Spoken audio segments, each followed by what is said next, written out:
Eu saí da Polícia Militar em 2005 e fui para a Guarda Municipal de Curitiba de 2005 a 2012. 2012 eu saí da corporação da Guarda Municipal e tornei advogado. Até o momento exerço a profissão sendo ativista de advocacia.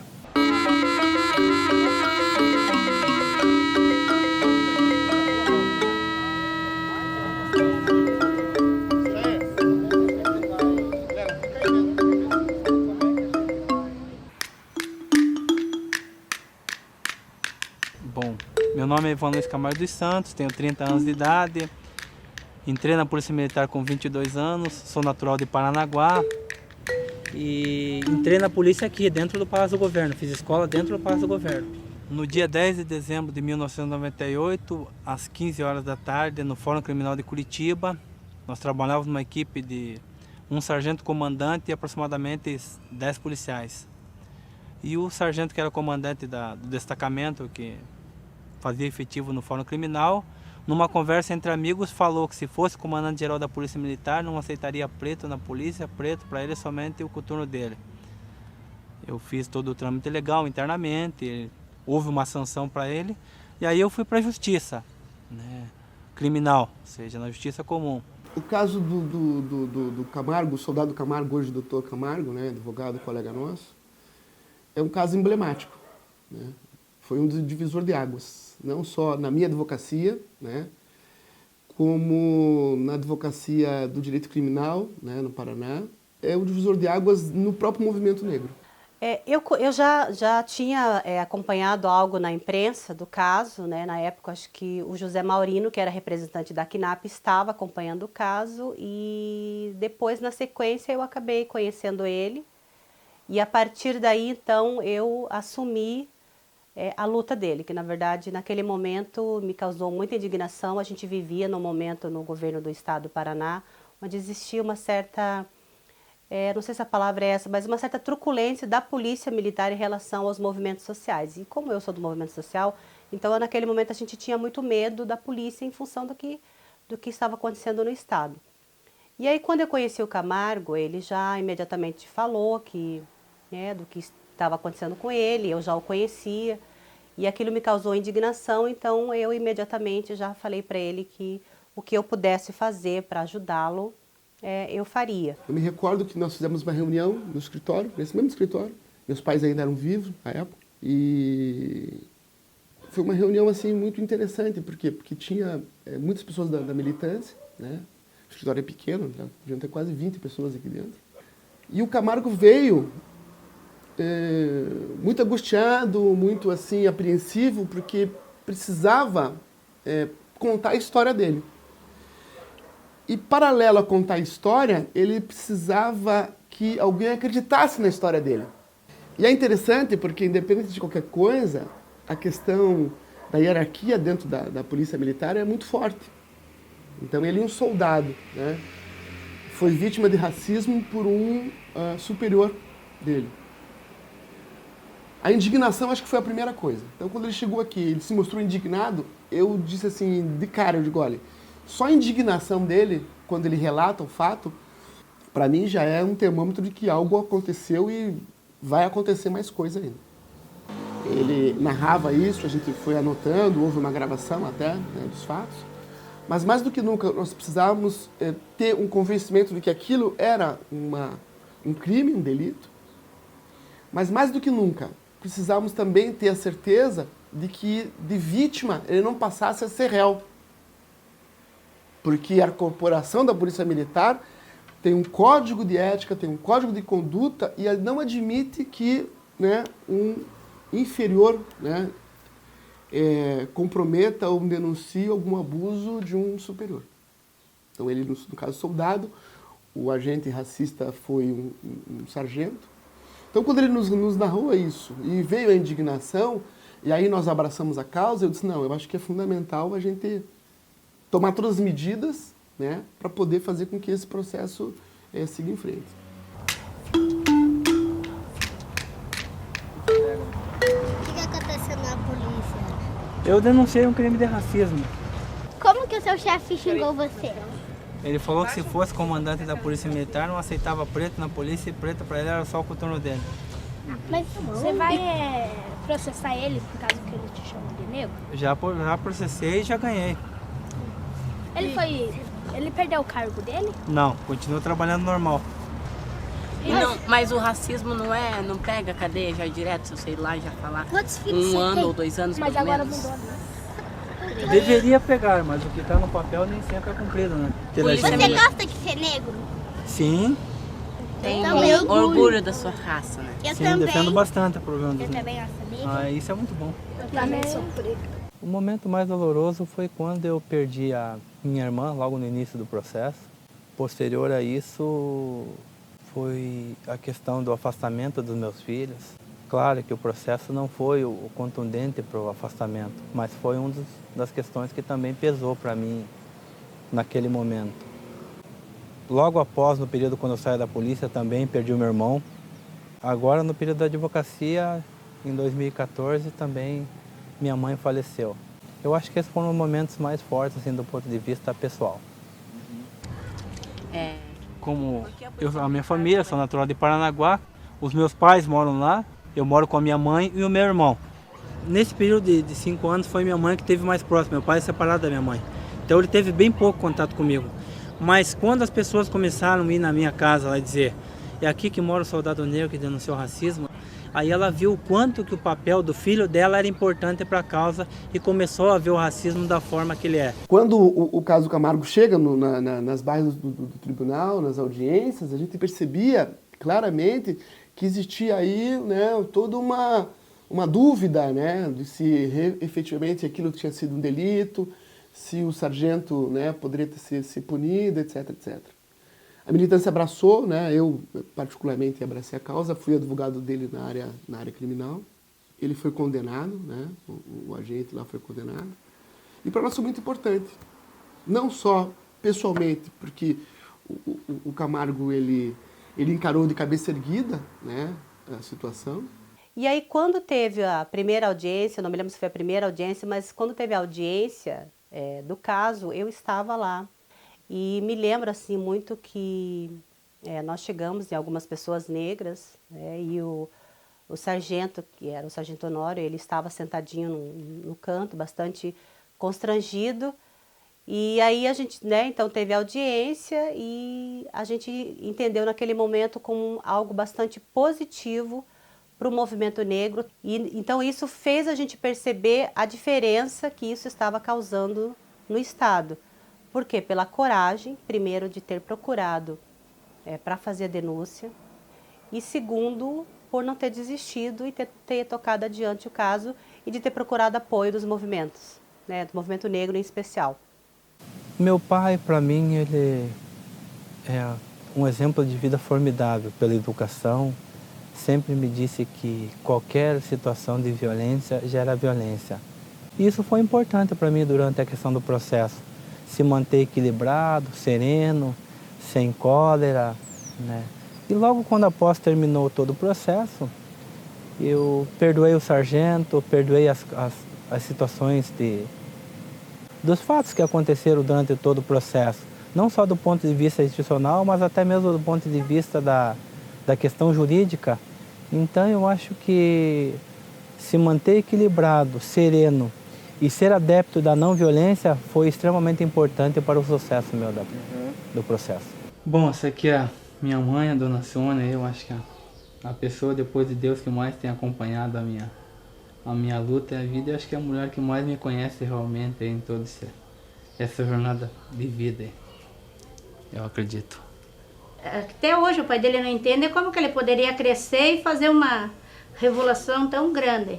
Era o dia da audiência da inquirição de testemunhas, as testemunhas que viram o fato. E aí nós reunimos um grupo de pessoas aqui de Paranaguá e subimos lá para fazer uma manifestação com faixas.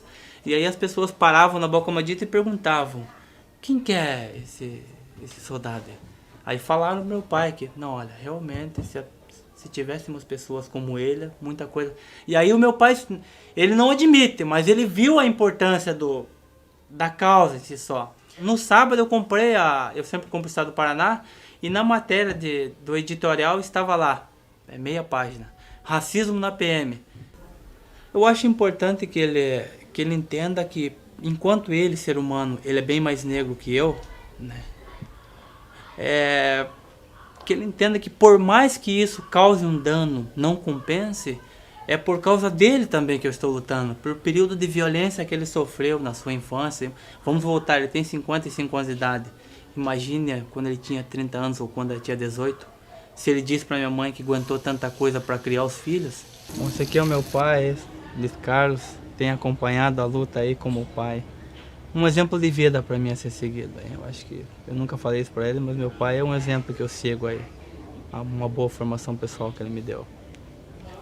A minha opinião, quando começou esse processo aí, eu até falei para ele desistir, parar, sabe?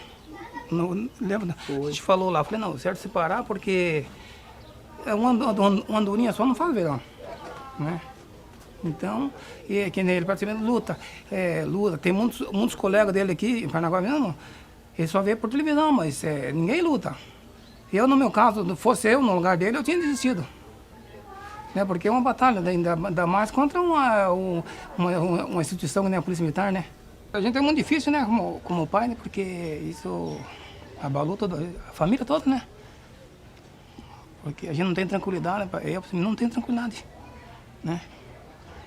Porque ele lá sozinho, e eu não posso subir sempre, né? Porque é difícil pra gente trabalhar, né? E a gente acompanha a luta dele aí através de televisão, né? E de jornal. Na realidade, eu também entrei na polícia porque meu pai sempre viu a polícia uma coisa boa, uma coisa assim, construtiva de bem para a sociedade. Mas eu nunca quis entrar, eu entrei mais por causa do pedido dele, uma homenagem pessoal para ele, cimental. Porque eu lembro quando eu era pequeno, morava em Curitiba, os policiais naquela época, então, se ia atravessar a rua, se pedia para o policial, que tempo o trânsito era fraco, né? Ele põe a mão no seu ombro e atravessava a rua. Hoje em dia, você vai falar com medo? Você sabe que a maioria, eu mesmo tenho medo, né? Por mais que ele é polícia, mas eu tenho medo de falar com isso, porque você vai falar. E então, aí eu vi a polícia, achava bonito, daí foi o fato de eu falar. Daí eu que falei para ele não queria, né? Eu falei, não, mas você entra, porque aí tudo bem, tá? E então, depois que aconteceu esse troço aí, eu provavelmente desnortei, porque eu me sinto culpado. Porque eu que coloquei lá dentro. E então a luta da gente é muito difícil, né? Porque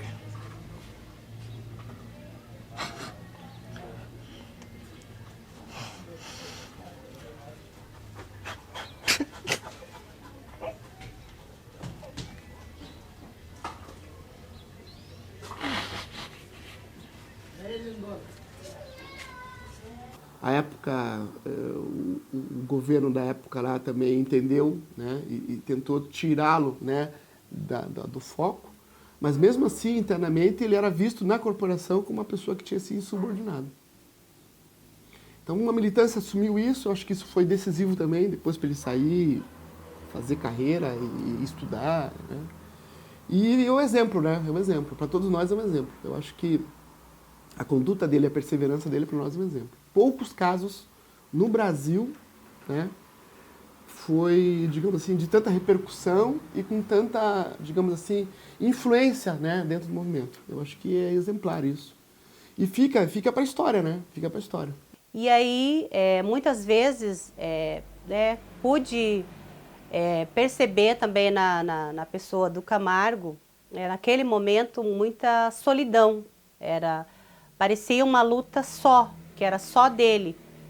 A gente, quando se trata de racismo, a gente se sente muito só, porque uma situação que mexe, porque o racismo mexe com a nossa autoestima, mexe com o nosso psicológico, faz a gente se sentir algo, como se a gente estivesse sempre fazendo a coisa errada e na verdade não é isso.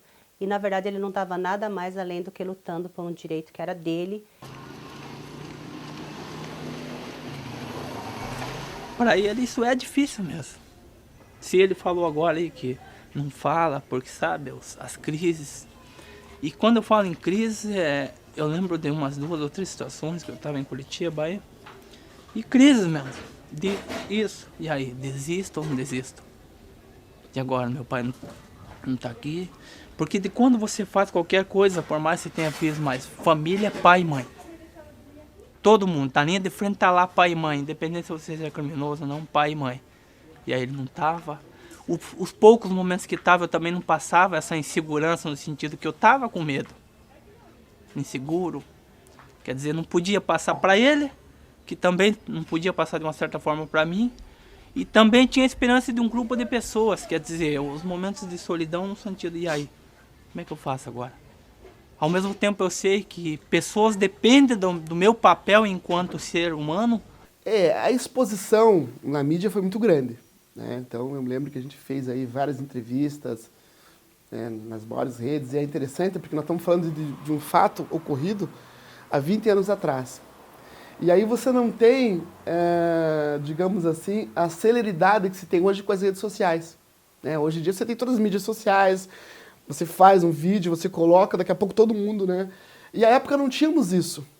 Tínhamos um telefone, talvez o celular estivesse começando, mas a repercussão foi tão grande que dentro da OAB a gente fez várias incursões no interior, aqui na capital, na subseção.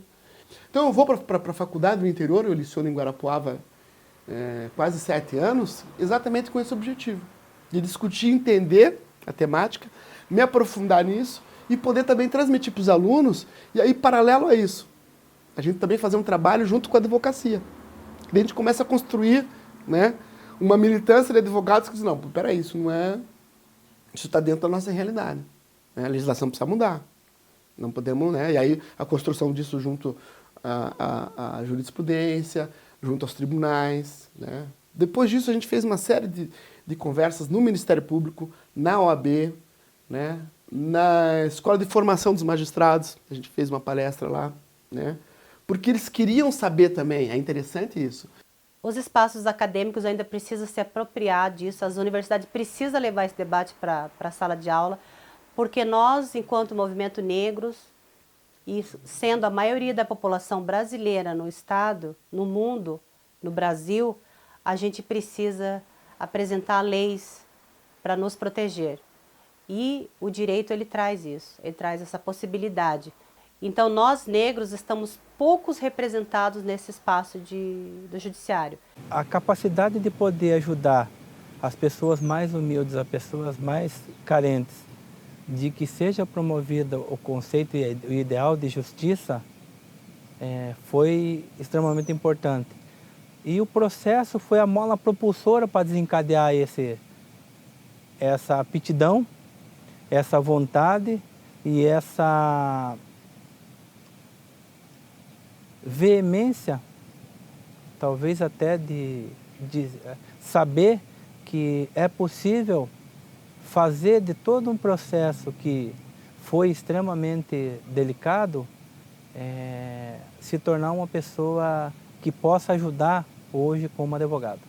Foi a primeira vez que eu entrei no quartel da Polícia Militar, foi a primeira vez que nós, movimento social, pudemos estar próximo da polícia, e aí a gente colocou as questões e a partir daí, então a gente assumiu, a gente tirou como uma proposta o primeiro encontro, o primeiro seminário em defesa da vida contra o racismo e a violência policial que aconteceu dentro do quartel da Polícia Militar. Então isso foi em 2004, foi um momento importante. Foram 3 dias, né, de diálogo falando sobre racismo dentro da corporação e o papel da polícia. Então a gente trouxe para dentro da instituição esse debate sobre o racismo a partir do caso do Camargo. E eu entendo isso como um dos momentos mais importantes dentro do estado do Paraná, onde se fala da questão da violência policial. É você olhar a partir de dentro.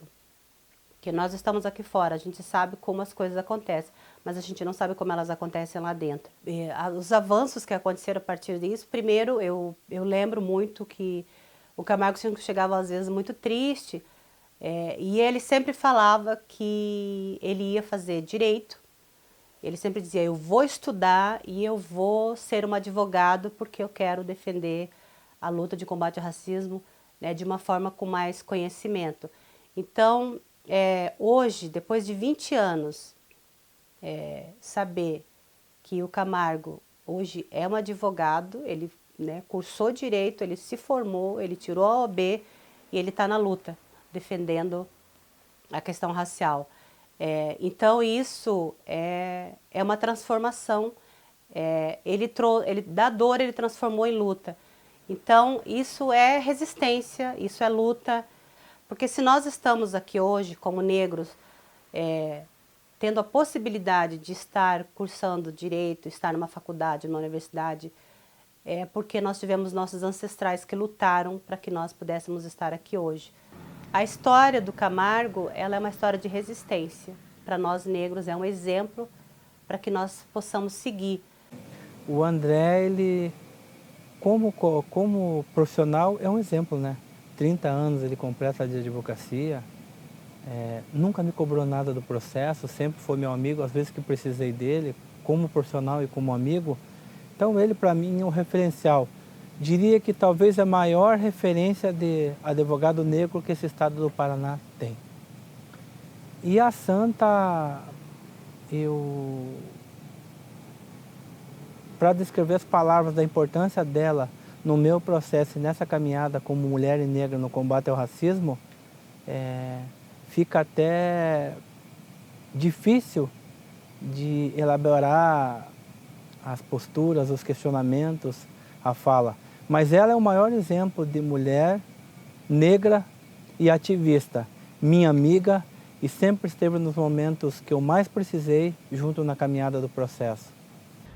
No ano de 2003, março do ano passado, saiu a indenização, o Estado foi condenado a me pagar R$10.000 como única sentença civil envolvendo militares.